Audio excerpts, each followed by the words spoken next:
introduce our speaker, Joyce Wilden, and she is the president of BuzzBiz Public Relations. Joyce? I'm the everything at BuzzBiz. I am BuzzBiz Public Relations. But that may be the story for a lot of you, too. I'd like to thank the Small Business Development Center, Vicki and her staff, as well as the Home Builders and Contractors Association for hosting us here today.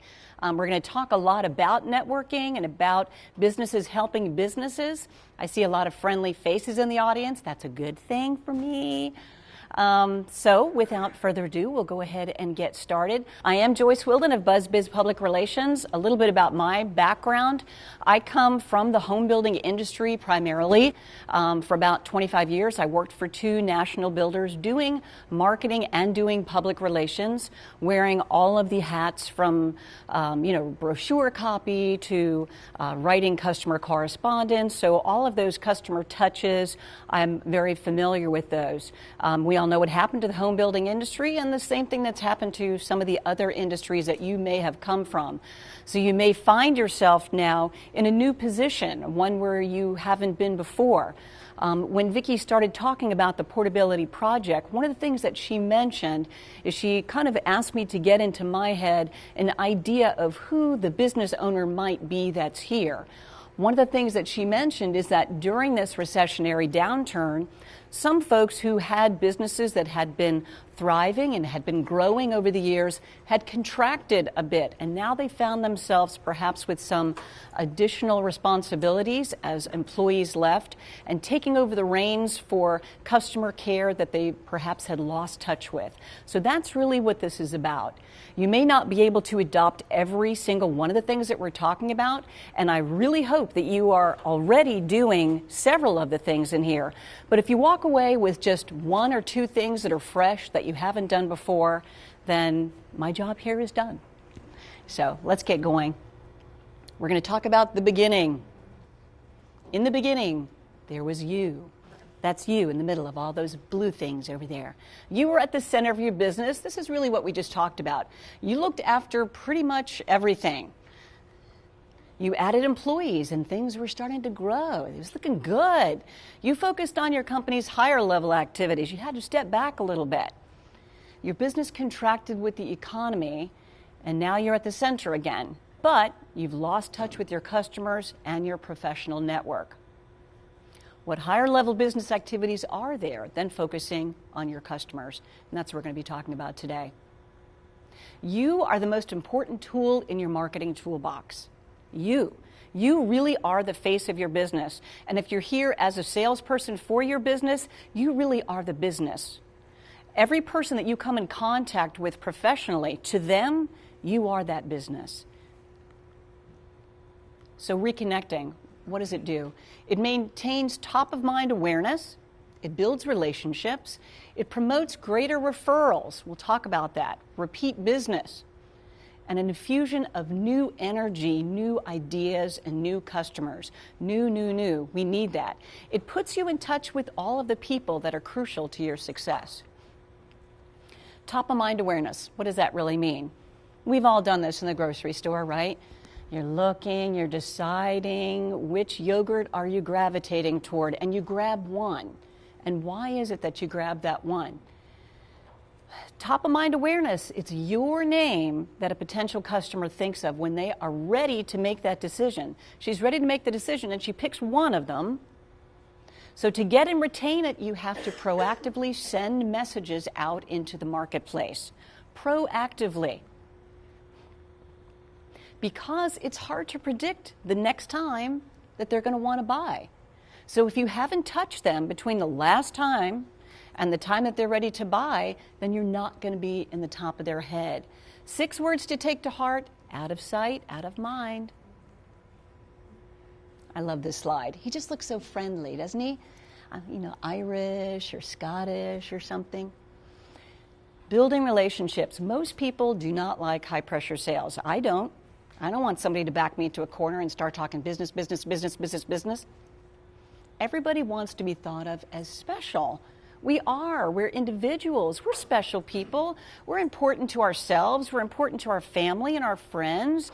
And when we're interacting with you in a business way, we hope that you're going to recognize that we're important individuals too. People want to believe that the reason you're interested in them is more than just business. And a relationship can make that difference. Everything today has become commoditized. What do I mean by that? It's like we're in price wars, and the prices are getting lower and lower and lower. And so when you're selecting something and everything's at a rock bottom price, what is it that's going to make that difference? It's going to be the relationship that one of the representatives from one of those companies has kept with you and maintained with you and built with you. That relationship is what's going to make the difference. And that means you have to be present. You've got to make an effort. This is not about easy. This is actually going to be all of these things we're talking about. You're going to have to actually do something. But I think you're up for it or you wouldn't be here. It costs 5 times as much to get a new customer than to keep an existing one. We've all heard that statistic. What does it really mean? It means, well, to get a new one, you've got to advertise, you've got to market, you've got to go out and get that brand new person. But an existing one are the ones that you've already been selling to or the ones that you have already satisfied previously. These people look happy, don't they? We've all had this situation. Reconnecting will promote greater referrals. This is where referrals happen. Over coffee, over lunch, we're talking. Somebody says, oh yeah, I've got to get my floors redone. Oh, I just heard that these people are great. They just did it for my sister and she loved it. The price was great. They cleaned up after themselves. And now a new person has heard about you. When a customer tells a friend or family member about you, the new client immediately trusts you. Even though you haven't spent a dime in marketing or advertising to them, they trust you. People who are referred tend to spend more money. That's what the research shows. That's because if someone is going to refer their good friend, they're not going to just send you somebody who is just kicking tires or just coming in to check out your decorations if you're a model home. They're going to send somebody who has already told them that they're looking for your kind of business. Referrals are free or a fraction of what you might pay. We've talked about that. To grow market share, this is no big mystery. There's only 3 ways you can do it. You can pay advertising and marketing, work to get those new people, or you can drive sales and referrals from your existing customers, or both. Promotes repeat business. Your customers already know you. They've already had a great experience with you. And so that means that they're going to be more receptive when you decide to call them, email them, send them something. They recognize you. Because you know what? When they've made the decision to go with you the first time, they invested in you. They're more willing to give you a second chance. And as we talked about, they are certainly cheaper than a brand new customer. Try to figure out when they might be ready to buy again. If you're selling appliances, you know, the average life of an appliance is X. Maybe it's a particularly design-sensitive customer, and you'll want to let them know when something new comes on the market. But know what the buying cycle is for your product, and then keep in touch. Stay competitive and stay in touch. If your prices all of a sudden start to get out of line with your competitors, that's not going to help you out too much. Because your competitors, all the while that you're staying in touch with your customers, your competitors are trying to break through that wall too. Repeat customers are the key to renewable profits. New energy, ideas, and customers, your network is a valuable source of information. You can't learn what's happening by staying busily in your office. And again, this may be for that business owner whose sales force has contracted or had to let their accounting person go. And now they're doing it all. And they are sure busy enough to stay in the office 8 hours a day, 10 hours a day, 12 hours a day.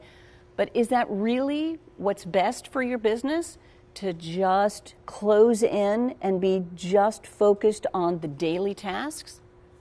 Speaking, writing, and being visible in person and in the media can help you reconnect. Your customers want to hear what's new. And in order for them to hear what's new, you have to know what's new. And that means you've got to invest in going out, finding out, learning, networking, sharing, educating yourself. Get personal with your customers. Here's a funny little cartoon here. We've all had this. Hello, Jack. Hello, Jackie. You remembered my name. That is the most important thing you can do, is remember someone's name. I'm bad at it. I'll admit it. You may be bad at it too, but it is the most important thing that you can do. So take a memory course, read a book about it, do the association thing, say the person's name 3 times when you meet them. There's all different little tricks to try to do. Just a quick story. It's my dry cleaner story. Crest Cleaners, boy, they get a plug every time I come up here. Crest Cleaners, they happen to be the nearby dry cleaner by my house, and so I went into Crest Cleaners, dropped off some dry cleaning, came back the next time, and they said, well, hello, Ms. Wilden. And they weren't looking in the computer, and they didn't look at the tag on the bag. They just knew my name. And I was floored. I must be important to the people at Crest Cleaners. And if you think that I will go anywhere else for dry cleaning ever, no, because they took the time to let me know that I am important enough a human being that they remembered my name. And it's a tiny thing, but it made me a loyal customer. You can do that. Personalize everything. Never dear sir or dear valued customer. Dear valued customer, how valued do you think that they're going to feel if you call them dear valued customer? I mean, we've got technology today, people. You can use that merge function. So it says, Dear Joe. And you can put their name. If you're doing direct mail, you can put their real name right on the direct mail. So it doesn't say postal resident at. I mean, it'll actually say their name, and it will imprint it on the message side of your card. Yeah, there's nothing worse than drawing that complete blank when has that happened to you before? Someone's coming at you, they got their hand out, and you're like, oh my gosh, I've got to remember their name in the next 3, 2, 1. Hello, Jack. And then it's pretty tough. Pretty tough. I just love that picture. I don't know why I was drawn to it. I was. Get personal with your customers, but he's pointing to his name tag. Okay, so now you've made a point to know their name. Ensure that they know who you are by wearing a name tag or an item of clean and in good shape logo apparel. Nothing's going to damage your brand more than wearing a shirt that's ripped or stained or something like that, because that sends a negative connotation. But if you are nicely groomed and you're wearing a great piece of logo apparel that says good things about your brand and it lets them know who you are. Carry your business cards with you at all times. Does everyone here have business cards on them as we speak? Raise your hand, raise your hand, raise your hand. All right, there's a couple of notable admissions in here, but you're going to take this advice to heart. You never want to be caught without your business cards. Say you're wearing your logo apparel and you go into the grocery store and someone says, oh, Joe's Plumbing, they just helped my elderly neighbor, and they came out at midnight, and they didn't even charge her an extra service call, and she was just so appreciative. It's really nice to meet someone from that company. Now, if you had your business card with you, you could give it to that person, and you might have one more opportunity at additional business. Invest in simple, inexpensive. I mean, some of this can get pricey, but some of it is quite inexpensive, too. Hand it out. A lot. People actively use notepads, Post-it notes. I love Post-it notes. And I always grab the ones that have somebody's logo on there. I mean, I'm happy to use them. I'm an entrepreneur. These mail well. Yeah, if it's flat, like a little Post-it note, when you do a piece of follow-up correspondence to a cut, just tuck one inside there. It doesn't even increase the postage a bit. You can get Post-it, you can get notepads or packs that are not the super thick kind, and it'll go right in there. So get personal. Greeting cards. Oh, this is one of my favorites. Greeting cards. Don't you just love when you get a card in the mail? It's just, admit it, it's your birthday and you volunteer to get the mail because you're thinking, there might be a card in there for me, and it's hand addressed. Birthdays, major holidays, just pick one because, mailing can be expensive when we're talking first class postage. Remembering children and grandchildren and pets are an absolute home run with people. Rare. Because it demonstrates that you care about them personally. And that's what people want. A hand-addressed card that arrives in the mail has much more impact than anything you send electronically. And we'll talk about electronic mailing too, and it's good. But if you are not inundated with customers and you just find out and you send them a birthday card. In my last seminar, a lady raised her hand at this point and she said, you know, Allstate sends me a birthday card every year on my birthday. And I mean, we all know the insurance companies have taken some black eyes and whatnot, but that lady would not change from Allstate. I'm sure she gets plenty of rate quotes in the mail all the time and offers because they send her a birthday card. It's probably her local agent who sends her a birthday card. Smart. Now we're going to talk about HTML newsletters. One of my favorite things. I love this part. Okay, Constant Contact. It is like the biggest one. It's the name everybody knows. You may even have heard radio commercials for Constant Contact. It's an electronic newsletter program. It eliminates postage. No more postage. And it can be done X times a month. I said X times a month because it used to be when the whole electronic newsletter thing came out, people would say, oh, once a month. Don't want to send it more than once a month. That's bunk. There's a thing called permission marketing. And when someone has given you their email address or connected with you on Facebook, they said, I want to be your friend. I want to connect with you. I'm interested in hearing what you have to tell me. They have given you permission to send to them. So if you have more than one newsworthy item a month, then send something more than once a month. But always send something of value, whether it's a personal greeting, and we'll talk about that, or whether it is an offer or something. But send them something that's genuinely of value. It's a minimal cost for this program. One of my clients, it's about $35 a month. A home builder that I do this for. It's for unlimited photographs because when you know, most businesses, you want to put in different photos of your different products, or maybe you want to highlight some people. Unlimited photographs, and they base their cost based on the number of email addresses that you keep in the system. Minimal. It's about $35 a month. It has a professional template. You may be saying, well, I'm not a graphic designer. I don't know what to do.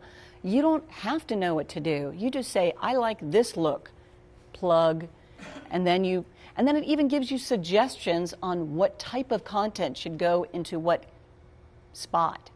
It can send to thousands of emails with no spam issues. This is really the beauty of it. If anyone's ever tried to send emails to like their customers and they're, oh, well, I sent to 200 people. Yeah, well, it bounced back and you've been blackballed because the systems, that says that you're a spammer.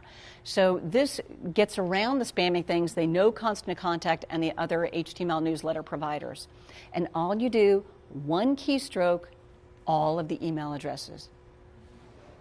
It can be used with your other social media programs, and you want to do that because you want to drive them. You want that overlapping effect that occurs when you've got your Facebook and you've got your website, and you want that overlapping touch, so this can help you to do that. And it comes directly to their inbox. I mean, I knew one girl that would like only get her mail once every 7 or 10 days, and she would go to her mailbox and it would just be like stuffed with things. This is perfect for that kind of person. But she was at her computer every day, and she was there at her inbox, and she was responding to her email, and most people do because it's immediate. It opens in a preview pane. There it is. You see it. If you have not been collecting your customer email addresses, start this moment. I did some work for a client who'd been in business probably 30 years, and they had a whole room which was dedicated to file cabinets, which were stuffed with the files of all these customers. That didn't do me a bit of good in helping them to develop a program to where they could go back and touch those customers. They didn't even have all the addresses in one place, let alone email addresses for any of those people. So start collecting. It's worth a phone call just to go ahead and get those email addresses. Once you send your Constant Contact, or probably any of the other HTMLs, but I'm most familiar with Constant Contact, that's why I'm talking about it, I encourage everyone to print a report. This is the beauty of it for the business owners. You print a report after you send out your constant contact, which you put links in back to your website and back to your Facebook and back to anything that's important to you that they know about.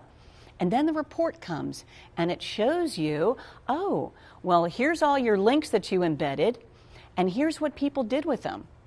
And so then you click on the number there and it opens up the names and the email addresses of the people that clicked on the link that you embedded in there. Now you're thinking, all right, well, so why would I care about that? Well, in this instance, it was for a home builder, and that link was to all of their inventory product. Now, if you're a builder and you've got inventory product, you want to move that inventory product because you're paying construction interest. You want to get that off your books. And so there's a list of 10 people who are interested enough to look at it all. Now, is that actionable data? Yeah.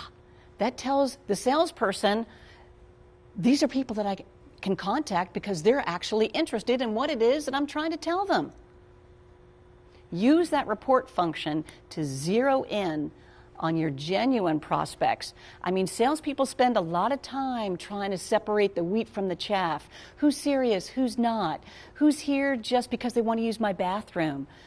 This is the kind of stuff that'll do it. This tells you what they're doing in the middle of the night. It tells you what time.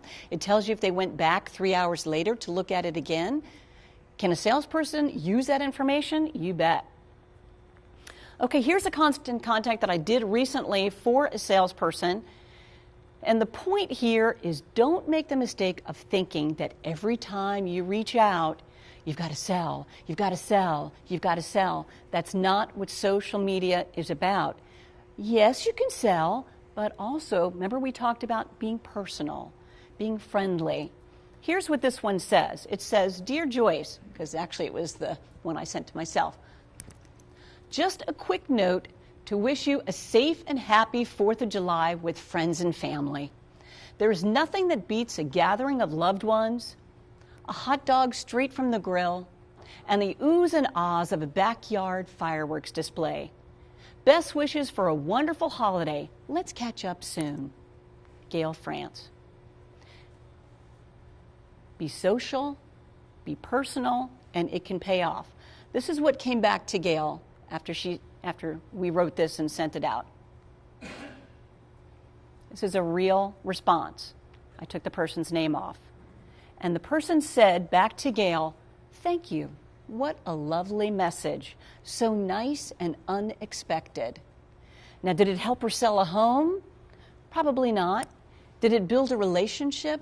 Absolutely. Everyone wants to be thought of as more valuable than just another sale. Now we're going to talk about Facebook. Facebook is not just for teens and tweens. Truly, truly, it is not. Users by age and gender, there still are more women on Facebook than men, but actually the recent statistics are, it's really pretty darn close. Users by age, you can see the biggest parts of the pie are a little bit younger, but the fastest growing segment is in the older folks. With almost 750 million active users, Facebook is the most widely used social network worldwide by people of all ages. So, what can you do with it? You can create a brand page for your business. This is separate from your personal profile. How many people are on Facebook now? Okay, quite a lot of you. How many of you have a brand page for your business? Wow, God, you guys could be up here teaching this. Set one up so that your customers can like your business on Facebook. And then once they like it, like you can get your messages in front of them, like special announcements, promotions, videos, newsletters, signups. And remember that your brand page is not the place for personal interactions. You don't want to get political on there. You don't want to talk to your friend Mary. It's where you interact with people as your business. But what else do you do with it? Don't just sell. but deliver something of value. There's a lot that you can deliver. You can summarize articles or books. You can answer questions proactively. In your business, you probably get some of the same questions over and over and over again. Well, maybe you can post a question of the day and then answer that so that the people that like your business are hearing the answers to those questions. Link them to helpful, insightful videos that you recommend. Not the latest blockbuster movie, but something that relates to your business. Share your customer testimonials. There's nothing better than somebody else saying good things about you. Oh, and before I go on, I have something, and I swear to God, I didn't plan it right here, but I was afraid I would forget it. Walt Simpson, some of you may be familiar with him, particularly in real estate or home building, is the owner of Be There 360. It's a virtual photography company where he takes photos, stitches them together, primarily for the real estate industry. He does the aerial photos and stuff. Well, he called me about, 6 months ago, and we talked for about 45 minutes on the phone, and he was just very not happy with the progress that he was making in his business. And so we chatted for a while, and I said, well, Walt, are you doing this? No. Are you doing this? No. Well, how about this? No, I'm not doing that. All right. Well, so I gave him some suggestions on things to do, things to try, and he emailed me a couple of days ago. He took one of my suggestions and I responded back with some feedback. He says, Joyce, thanks for the wonderful feedback. As you can see, I have taken your advice from our last conversation and implemented the Constant Contact newsletter. I am not shilling for Constant Contact, by the way, just so you know. I swear to God, I'm not. Since then, I've been updating my website to accommodate the Facebook stuff. Much more work than I anticipated, but the response so far has been really good. I will print the rest of your comments and incorporate them in the next newsletter, which I am committed to each month. Thanks again for the great advice, Walt Simpson. So the point of that is not to say that take my advice and you'll succeed, but that social media does work and that the commitment to a marketing program, whatever it is what is going to make you successful. Commit to it. They call it social media because that's where friends meet. So don't forget to be friendly. You know this guy over here, right? Conan. The Kindle 3 was released yesterday. I read about it on my iPad. Da-dum-dum. That's a tweet. And that is his handle, @Conan O'Brien, Los Angeles. Twitter is a microblogging service, social network, real-time information network. It's a place where people share what's on their mind. Twitter posts are called tweets. We all are familiar. How many people are tweeting? Okay. I know I'm just doing my first tentative tweets now, too. I'm like, I don't know what I'm doing, but okay, I'm going to tweet. Your handle is what they call that. It's preceded by the @ symbol. And people who follow you agree to receive your tweets. Tweets are no more than 140 characters, which is actually good. I'm a writer also, and when I'm forced to write a story and I know it only can be 365 characters, it's amazing. I can distill someone's entire life down into 365 characters because I know I've got to fit 2 pictures in there. You can do it, and it actually is good for you. It's a tightening up of your mental processes, and you can really communicate well. It's casual. It's a more casual social media than some of the other ones. Most people tweet, and this is what's recommended, as an individual personality. It's about letting your personality show. Links to company sales offers? That's going to turn your followers off. So why should you follow people? Okay, this one I kind of reworked in a subsequent presentation. But the direct messaging function that's on there means that if you are following someone, maybe you're following the CEO of your industry, you have an opportunity to direct message that person. So by you following, and then by the same token, someone that follows you can direct message you.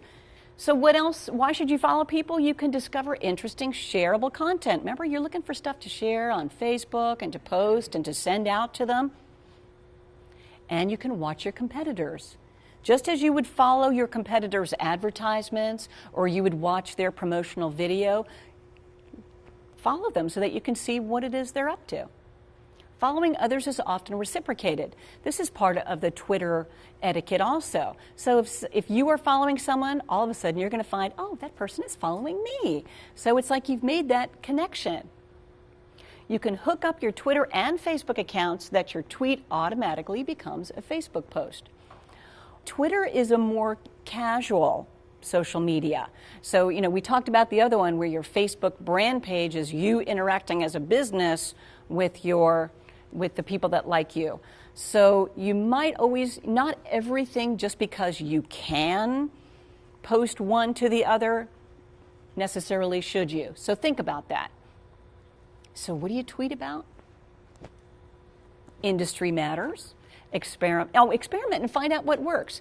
I saw this over and over again in my research. It's just because it's kind of personality driven, just kind of do some things and see what kind of gets you rolling. Make your responses personal and have fun. Social media experts say tweet about other people 12 times as much as you would tweet about yourself. Okay. And that's because Twitter's about conversations and not just about you talking about you. LinkedIn. How many people are on LinkedIn? A lot. Good. It is another one of these social media. It's a professional network where you maintain a professional profile. You don't talk about your kids, you don't talk about your dog, you talk about you, your accomplishments in the industry, whatever that is. Like all social networks, it starts with your profile. And what you should do is you should mine that network for connections and request recommendations. There's a thing on there where someone will say, will you recommend me? And then you write a short little something about them that says, wow, Elaine was fantastic. She is the best speaker. I really recommend getting her for all of your speaker needs in the next year. She's got so much interesting things to say. And then other people see that. And again, remember that third-party credibility? Those recommendations help give you third-party credibility. It's like a virtual Rolodex. I read an article just today that said this is one of the most powerful things you can do on LinkedIn. Once you are on there and it sees what type of industry and whatnot, you'll be getting things periodically to your inbox that talk about, there's discussions, there's articles, and then you have an opportunity as a LinkedIn member to respond back to those or to post a comment at the end of it. They're saying absolutely do that because by doing that, it, again, boosts your credibility and it makes you a more credible person in that industry. It helps you to stay up on the latest news and trends. It really, really does. I would say the majority of stuff I've read recently has been LinkedIn stuff. Executives are on it, and also many, many companies now use LinkedIn. In a way, it's kind of a virtual resume also, because you're creating a profile. And really, what is a resume but a profile of you and your business accomplishments? So companies are mining LinkedIn for people to hire. YouTube. How can video help your business? You're like, video? I've never thought about video. It can raise awareness about your business. It can improve your search rankings. If you've got a link to something that's on your website and it's flying around because people are sharing it with each other and sending it on to others, that's boosting up your SEO and helping your search engine optimization. It can generate a buzz about your company, and it can personalize your brand. Most of them are short, they're less than 3 minutes, and they don't take up valuable server space. Oh my gosh, as a marketing person, I used to go to my bosses and say, please, can't we put a video on the website? And then the IT guys would say, no, it takes up too much server space. You cannot have a video. But now you can. And we're going to show you one here in just a second. So what should your videos be about? Well, there are the traditional business videos that are very helpful. You might be interviewing the boss or the CEO. They're talking about the company, its goals, its mission. Maybe you're on a tour of the company plant. You might try a funny video, or you can maybe create a short commercial.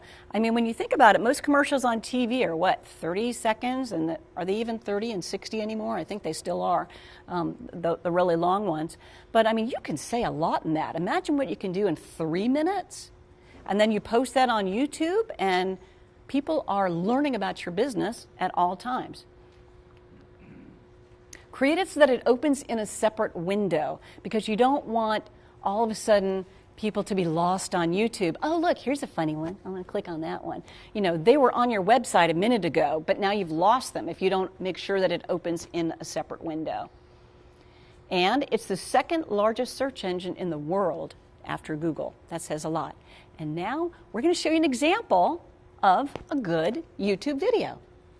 Das hier ist mein Sektor. Das hier ist das wichtigste Gerät des Küstenwächters. Das Gerät und das Gerät. Überlebensradar.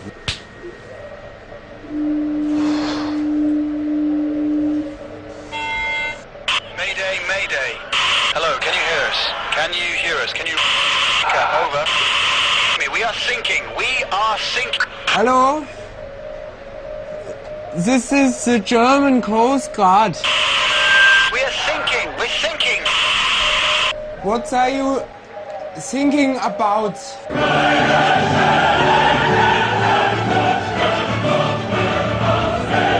That is one of my favorites. And I will have to admit, I have sent that around to a lot of folks. That cracks me up. You know how long that was? That was 37 seconds long. Is there any doubt in your mind what the problem was and what the solution was? That was conveyed in 37 seconds. So that's just to demonstrate the power of a video and what it can mean for your business. Social media and the rest. Remember the Gilligan's Island thing? And the rest. I always thought, wow, Professor and Mary Ann, they just got and the rest? They couldn't even say Professor and Mary Ann. They had to wait for the next seasons to do that.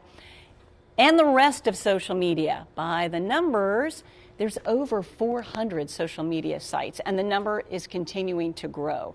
We've just touched on the ones that everybody knows about and that have the most users. But don't let it freak you out. You want to pick the ones that match your customer base. 73% of small businesses are already using some form of social media. 62% say they're going to start within the next year. I'm going to start. And 75% of people say that they're sharing something online. I mean, we do this every day. Somebody sends you an email, you're like, oh, Joe wants to hear about this. And you forward it on to someone. You have just shared online content. Did you have something to say? I have a question. If I keep up to date with all the different social medias, Right. and I have to hire somebody. Well, you know what? That comes back to the point that was in here. You know, the person that I said, you know, work on those constant contacts, do your Facebook. And he said, and his website, it's taking him more time than he thought it would. But it pays off. And again, going back to what I said earlier, you don't have to do everything that's here. And especially with some of the social media, these are like cross-platforms. You post on one, and it goes over to the other, and it goes over to the other. So you're actually able to kind of touch some of those multiple bases. Yes, ma'am? I found that Hootsuite is one dashboard that can control all of them. I like the API data push. I think Constant Contact should have that data push when you send out your emails. Are you speaking in English? Sorry, nerd. Hootsuite is one dashboard, and it can connect to all of your social media, so you just go to one place instead of logging in and logging out every time, because it can take a long time to do it. So you might want to look into something like that to sign up, like Joyce said, for the appropriate social medias. I have got another suggestion in here, too. Oh, it just really word of mouth. That's really what all of social media is, just powered by technology. But here's a suggestion for you, too. It's called socialquickstarter.com. And what it'll do is it'll just give you an overview of the different ones. It'll give you a suggestion. If you're only going to pick one, it'll help to kind of guide you to the one that makes sense. Again, any kind of marketing that you choose, anything, should be the one that best fits your customer. You saw the chart up there on the social media. Yes, the 70-plus age group may be one of the fastest growing on Facebook, but it only represents a very, very small portion of the population overall at this point. So maybe if you're busy doing a lot of other marketing things, you can put that one on the back burner for now for that customer. If you are catering to a 25 to 44 demographic, you better be on there. Be fearless. I mean, just throw yourself out there. You're entrepreneurs, you're in business. I mean, there's always been scary stuff along the way.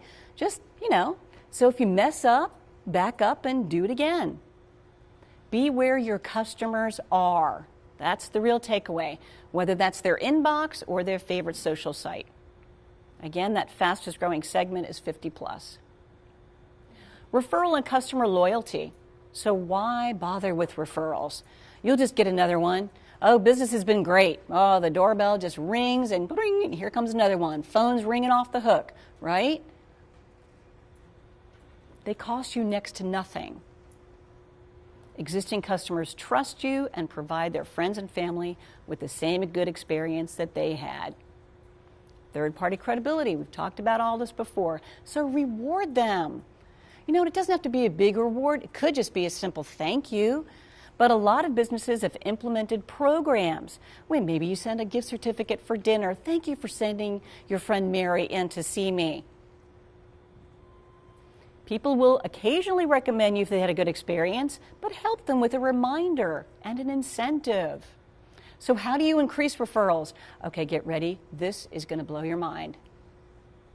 You ask. That's it. You train your sales staff and you simply ask for the referral during and after. Some people would say, oh no, well, I can't ask. I mean, we're not done yet in this 3-month process, so they're not asking for the referral. Wrong. If things are going well and you're building that rapport, ask for that referral. The more times you ask, the more times they're likely to actually refer someone to you. So ask in your correspondence, ask in your email, your greeting cards, ask in your pulse checks, which we'll talk about in a minute, ask in your newsletters. Solicitation of customer referrals presupposes a positive customer experience or a positive resolution to their problem. Yeah, you might be thinking, oh my gosh, Mrs. Jones had the worst problem. I mean, we messed up the installation, and then afterwards but did you make it right? Well, yeah, we made it right, and we gave her a free this and that. Well, you know what? Mrs. Jones is happy now. If you messed up, everybody messes up. And everybody that's sitting out there can understand somebody messing up. But did you make it right? Did you make it right? If you did, they are willing to refer you because they trust you because you made it right. So the person being asked is probably busy. Probably. Most people are. You're not real high on their to-do list. So, frequency. Give them an incentive. They might not know what a good referral looks like for you. Tell them. The referral you want is not just a warm body with a pulse. I mean, unless you're a physician. You want, whatever your business is, you've got certain criteria. If your business is for 50 plus age group, then somebody sending in their 20-year-old daughter is not going to help you out a lot. So help them with visualizing what it is that referral is for you. Pulse checks and surveys. Surveying your customers. Does anyone survey their customers here? Either afterwards, do you find out, so you don't know whether you've bombed or not. All right, we have one survey. I'm seeing a couple of nods over there, surveys. Surveys can be formal or informal, but it lets them know that you actually give a flip about the experience that they just had. You can do it by phone or email. Survey Monkey, Constant Contact, there are survey functions in there, and then they slice it and dice it beautifully for you, and all you have to do is look at it. But it can help you put a finger right on a problem. Keep it brief or use an incentive. If anyone's ever seen the J.D. Power and Associates surveys, anybody ever gotten one of those in the mail for a J.D. Power thing? I mean, they're like 7 or 8 pages long. They're like, oh my gosh. But you know what they do? They send you $1. One whole dollar there with your survey. And it's like, wow, well, they've paid me. Here it is, $1. This will definitely put put it in your pocket. But now you do feel somewhat committed to fill that survey out that they have sent you $1. At least I do. Maybe I'm the only one. But apparently it must work because they continue to do it. So incentivize if it's a particularly long survey, or just keep it short and ask the tough questions. I mean, if you're not ready for the feedback that your customers are going to give you, then don't ask it. But you should be asking it because it's the only way that you're going to improve, and it can help you to spot trouble. Don't assume you know anything about your customer's experience unless you ask them.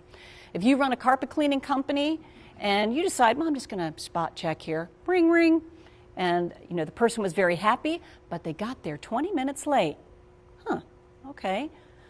2 days later, you spot check another one, ring, ring. Well, they was great, but they were 45 minutes late. You can start to see a pattern here. And these are things that you may not necessarily know about what's happening in the field or what's happening in the good name of your company unless you simply ask. Phone calls. Call when you think they should be ready for service. Again, knowing that buying cycle. It's time for annual sign-ups. Oh, I haven't seen your name. Are you going to be signing up again this year? Call when they haven't behaved as expected. Maybe your competitor has gotten to them in the intervening months and they've lured them away and, now they're not doing what they always do. Call, find out. Call just because. I knew one salesperson who would always intentionally leave out one critical but small piece of information after she did a sales presentation for someone. They were happy. She sent them on their merry way. And then she would call them because she had a legitimate reason to call them and a real piece of information that was of value to them that she had intentionally left out, but they didn't know. And it was a reason to make that contact. That's why a lot of people are afraid of phone calls. It's because they don't really have anything to say. Always deliver something of value in an interaction, whether it's electronic, whether it's on the phone, whether it's face-to-face. Follow-up calls, 90% of people don't do it. 90% of people don't do any follow-up at all after anything. Does that leave an opportunity for you? If you would happen to be one of that lucky 10% who actually did bother to follow up, you'll learn a lot. And if you happen to be, maybe you're a one-person company like me, but you can say you're the president, which you are, I guess, right? I mean, the president calling to see if something has worked out, wow. That impresses people almost as much as knowing their name. If the president or the CEO of a company calls, the owner calls to find out if they had a good experience. Silence is not an effective customer service strategy. Yes? You're saying phone calls in lieu of, say, a letter through the mail is the best way? No, I'm not saying that. I'm just saying follow up. Whatever is effective for you. A follow-up should do two things for you. It should enable some kind of interaction, and really a letter is one-way communication. That's where email or a phone call, at least it gives that person a chance to immediately respond to you. But do follow up in some way. So if you're not talking to your customers, rest assured your competitors are. What are the benefits? Customer loyalty. Understand what they like. That is not a really difficult concept. Just find out what they like and what they don't like about you and your business. Satisfied customers will buy from you repeatedly and refer others, just what you want. Builds relationships, invite them to talk, and open a long-lasting dialogue. Spot trends. Positive or negative, you can spot trends and feedback, and you can retool your business. Maybe there's something about your product that you're getting this feedback consistently that there's just something that's wrong. Don't just let it lie there. Do something. Change the product, retool the product, refocus. But you will never be able to do that unless you know what's happening. You don't know what you don't know. I love that expression. You don't know what you don't know. Getting out of the office. But first, just take a quick stretch break. We'll go ahead and get started with the second half here. a little faster. This part is going to talk about getting out of the office and networking and why that is important for you. Does that look familiar? Is that what you've turned into in your business right there? The little hermit crab. Entrepreneurs have got to get out into the world to create and maintain those business relationships and extend their reach. If you're like me, you may have a home office. I mean, mine used to be a bedroom and now it's my office. You know, the only ones that come to visit me during the day are my cats. One tries to get on my lap, climb on the keyboard, but I'm not interacting with people the same way that I did when I was in the workplace, stopping by somebody's office. And so therefore, you've got to make yourself go out into the world. It's critical. Join networking groups. Try them on for size. You know, you may say, well, you know, at that chamber group, it's the same old ones over and over again. Yeah, that guy Joe, I mean, whew, what a blowhard. I mean, if I have to listen to him, try another networking group. People are always coming in and out of these groups too, so there is a dynamic change over time. Your addition to a group will create a dynamic change. Avoid staleness by trying other groups. We just talked about that. Keeps your ear to the ground. Remember how your customers want to hear new things? They're not going to hear new things unless you're hearing new things. Maybe there's an opportunity coming up. Maybe somebody is coming to town that you just heard through the grapevine of networking, and maybe it's an opportunity for your business that you wouldn't have known about if you hadn't ratcheted yourself out of your chair and actually, you know, put on a clean shirt and gone out. Networking makes you a more valuable networking partner to other people. So don't allow yourself to become a business hermit. Networking is an essential skill for business people, but especially for entrepreneurs. So what can you do? Here's an idea.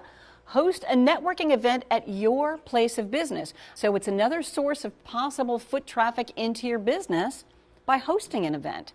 And it might just cost you bagels or orange juice or something like that. Attend seminars or educational events. What you're doing here, this is a wonderful networking opportunity. I saw at the break, everybody was talking to each other. I saw business cards flying back and forth.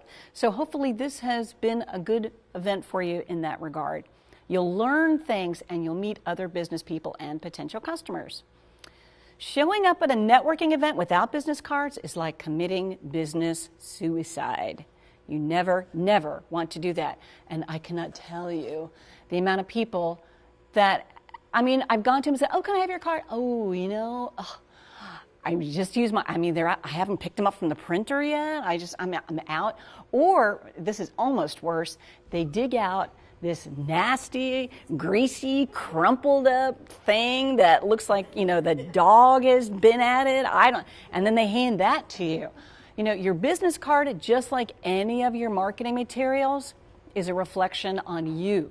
So certainly have them, hand them out, and be ready to extend yourself to someone when they ask. Professional organizations.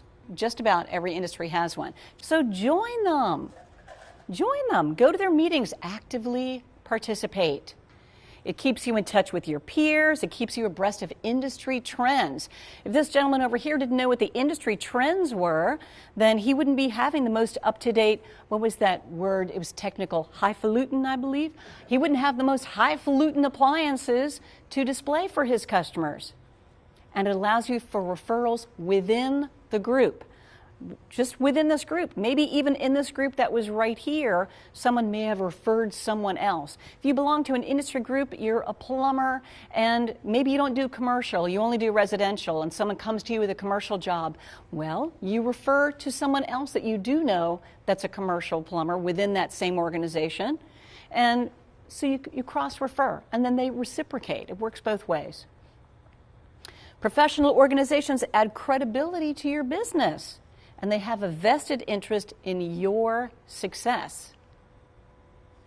Now, does he look like he's singing? My husband says, that is not a good slide. It looks like he's singing. He's not singing. He's speaking. He's just speaking eloquently. Many organizations look regularly for speakers, for their luncheons, and for their special events. How many people here have been a speaker before? Speaker, speaker, speaker. Okay, I see a fair number of hands here. Good. I mean, it used to be, I think it maybe still is, the number one fear of anything like beyond dying is public speaking. But I'm here to tell you that I spoke last week for the Small Business Development Center, and I am alive today. And I'm speaking to you again. Speaking will not kill you. You meet other business people, potential customers, and you'll hold the floor as an honored guest. Who doesn't want to do that? Who doesn't want to be in that spotlight? It's great. And one can lead to another. I spoke for, I think it was the Women in Construction. No, it was the American Business Women's Association. And then it went to a realtor association, and then it went to something else, and it went to a Rotary luncheon. And so one person will see you at one, and they'll say, oh, will you come speak for our group? And then you go to another one. But it exposes you to more people that you can expand your personal network with. Opportunities here, people. Even though you don't know everything, you're like, oh, what am I going to speak about? I mean, I don't know everything. What if someone asks me a question and I don't know the answer to it? You know a lot more than you think, and you know a lot more than the average audience member does about your subject. You're much more of an expert than you think. Writing. Can anyone here write? All right. You can all write. Come on. You can write. You may not be a professional writer, but you can probably blog, because with the advent of social media and with types of communication that we're seeing, it's becoming more casual. It's becoming more in your own voice. I mean, it's not about winning a Pulitzer. It's about communicating with your customer base, communicating with your marketplace. If you have the ability, or get help if you don't, write a short article about your specialty and provide it free to your local business magazine or newspaper. There are some publications in this community, their entire business model is predicated on asking you, the business owner, to provide them with articles that they can then use as content in their magazine. These opportunities are out there, and you should avail yourself of them. Keep it informative and relevant, not salesy. That's the key. You're there to inform other people about something, not to sell your product. But the wonderful end result is that by setting yourself up as the expert, and you're always noted at the bottom of the article, it gives you that credibility of an expert. And people will contact you and say, I saw your article in such and such. Then you can use it again. Oh, and now it's got the masthead of the magazine on there, and there's your article, and you tuck that right in with your other brochure material. Put it on your website. Blogging, same thing. Blog section can be added to your website. Article or blog help with your website SEO, which is your search engine optimization, and it spreads your credibility far and wide. Media outlets have an ongoing need for interesting content. Many will welcome the opportunity to use your material. It's no secret what's happened in the publishing world, in the newspaper world. There are many wonderful writers who, just because of finances, are no longer part of the staff. There's a lot of freelancers out there, and a lot of publications use press releases. A lot of publications use material that is generated by credible experts in the field. So definitely send something in. And that leads a nice segue right into public relations. So as you add to that professional credibility that we've just been talking about, you're going to be sought out. There's going to be someone who's seen your article and will be like, I'm writing this piece on such and such. Will you be able to comment on that? And then they're writing down what it is you say, and wham, now you're in another publication. Now you're in the newspaper.